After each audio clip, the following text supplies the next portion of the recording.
Hi guys, welcome back to Stitches and Stories.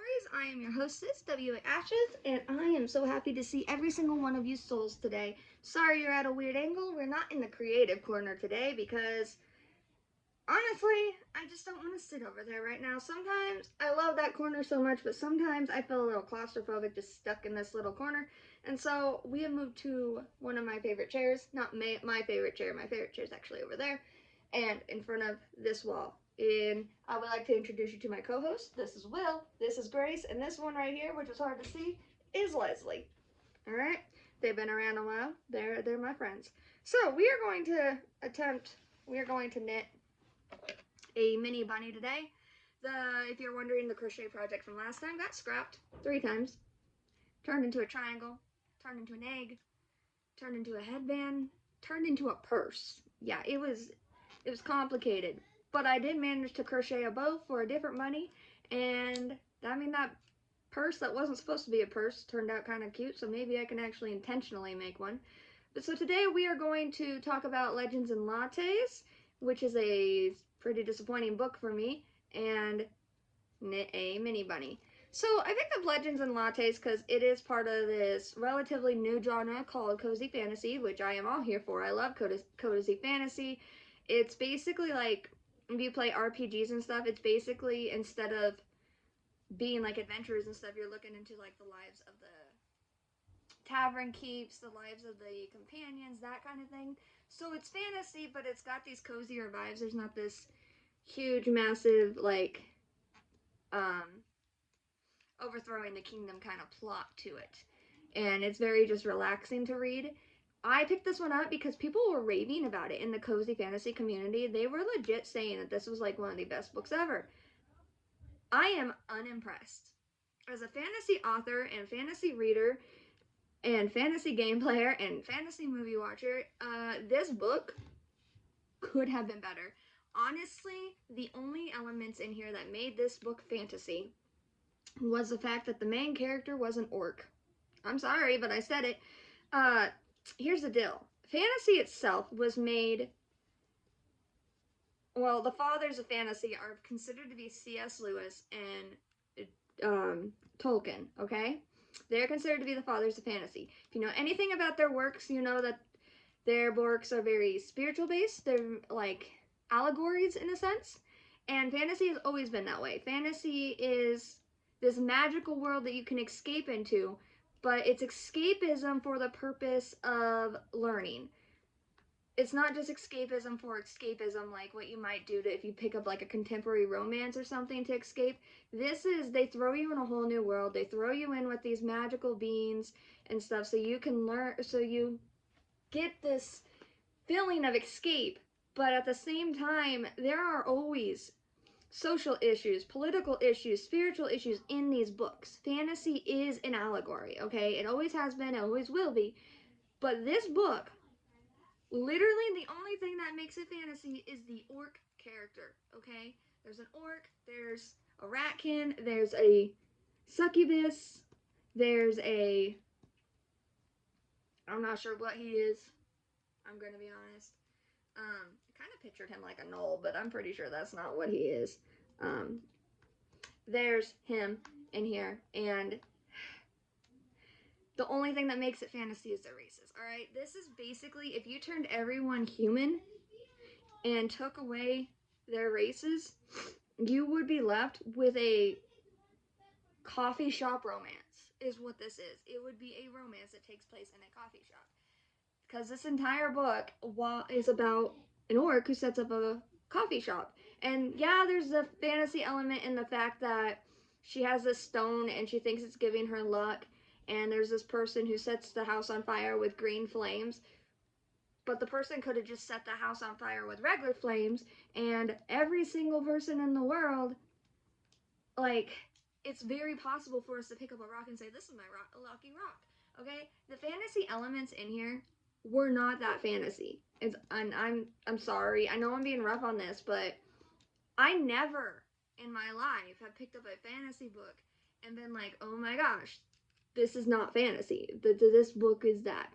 This book is too contemporary romance and not enough fantasy for me. they took the idea, the author, which is Travis Boldre, took the idea of what is the Tavern Keep's backstory, but instead of adding in fantasy elements, just kept it. There are fantasy elements, but they're not very big, and they don't affect the story very much. All right. I wrote down here because I was very disappointed in this book. It's about a fresh start, and one of my favorite quotes was, "Things don't have to stay as what they start out as." I did like that, but this pace is so slow. Like, it's too slow. I hit 40%, is what I put on here. That's when I checked it. 40%, and there was no actual climatic stuff going on. Okay? I really wanted to DNF this. I'm not gonna lie. Wanted to DNF, which means did not finish. But I didn't because I hit the 40% mark, and I was like, I better finish this. And I did like Thimble the Ratkin. However, Thimble, if he was a human, still would have been Thimble. Alright? Um, the pacing did pick up at 59%, which was like page 175 of 295.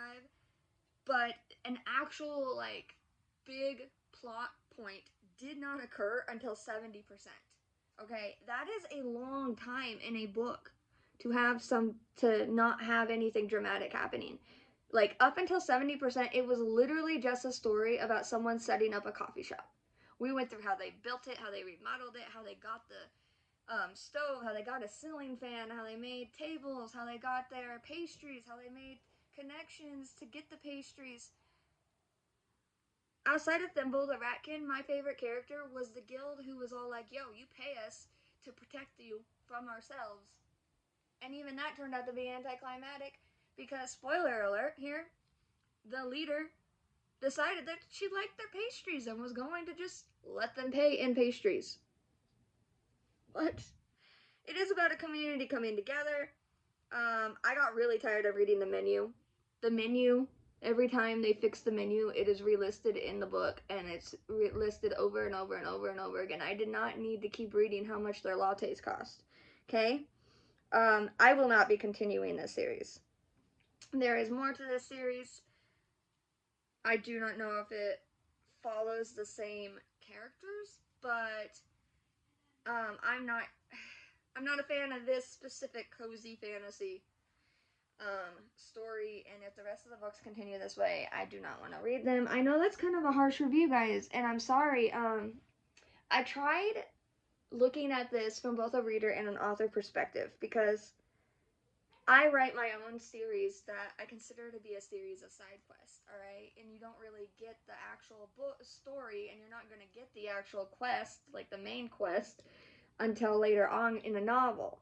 Alright? And so I get the allure of just writing about life in the fantasy world, but you still have to have that action and stuff scattered throughout. You still have to have those magical elements.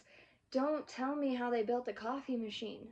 Okay? I'm not interested in how a coffee machine works. I'm not interested in the ice box. I'm not interested in the kitchen remodel. Alright? I'm interested in character development. I'm interested in social, economical, political, spiritual elements. Just remodeling. If I wanted a story about remodeling, I'd go pick up a story about a guy or girl remodeling an inn and just live with that. Okay?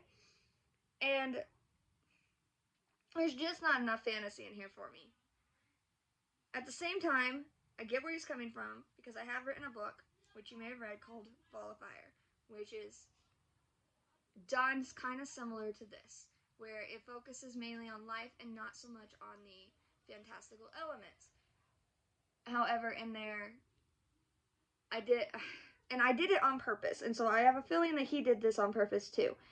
But it was not what I was looking for, and I think honestly, going into it, having heard other fantasy lovers give this book 5 stars, I went in with too high of an expectation almost. I wrote down that this book was F for me. I honestly think the whole purpose of this book was purely entertainment.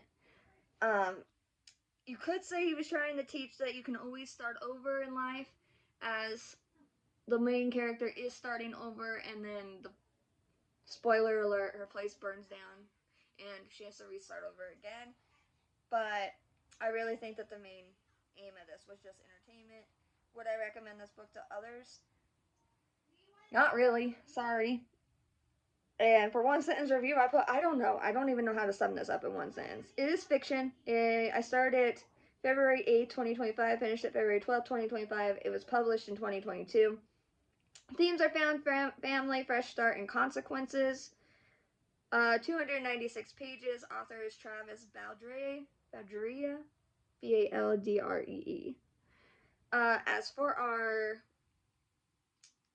uh, rating, so I gave the writing 5 stars. It is well written. You can tell that this author does know how to write. Okay, so I gave it 5 stars there.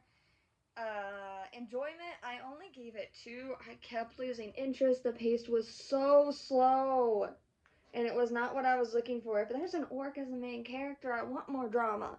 Okay, setting I gave 3 because I got I like the setting. I had the image of the street that they lived in my mind, but I would have liked more knowledge about the world itself.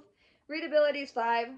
Nothing in it really to distract, unless you count the menu. But that I didn't take points away for the menu because I mean I got annoyed reading the menu over and over again. But it is something that the character was doing, so it did have purpose. Plot, I gave 1 star. I didn't like the plot.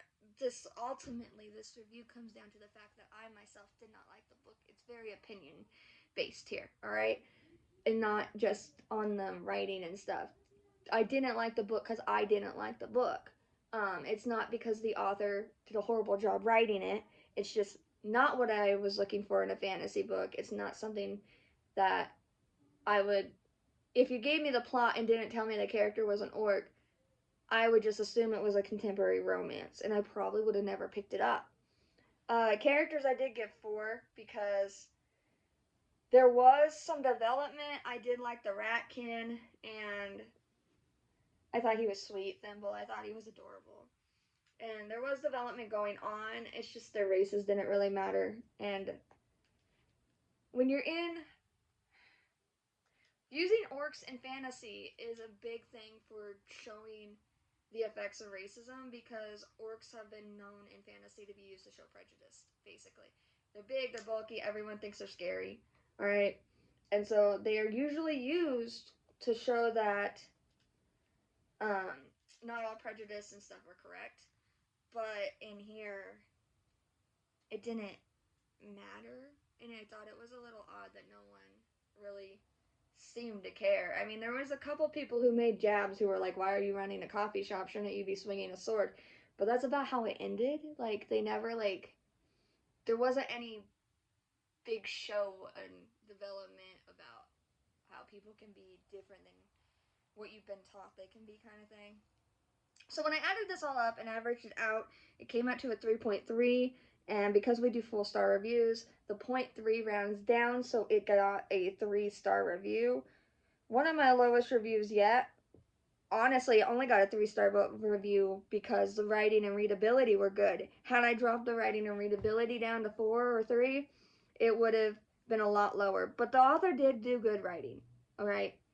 There's not spelling mistakes, there's not grammar mistakes. They know how to string sentences together, they know how to express their ideas. The plot just wasn't for me. The characters were okay. I did not enjoy it very much, and the setting was And that's where I fall out with this book. Sadly, I wish it wasn't. I had high hopes for this.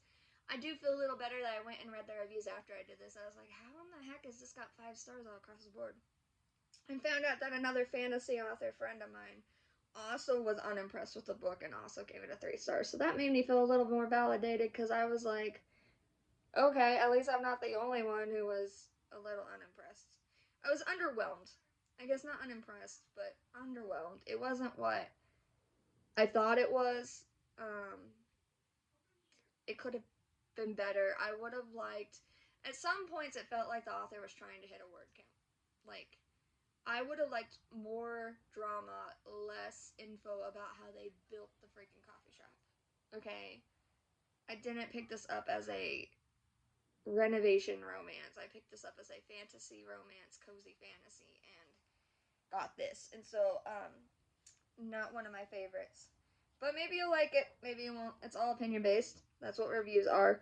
And so that is this book. The next book we'll review will be Not What She Seems, which I hate to break it to you is going to be another lower review, but for different reasons, actually.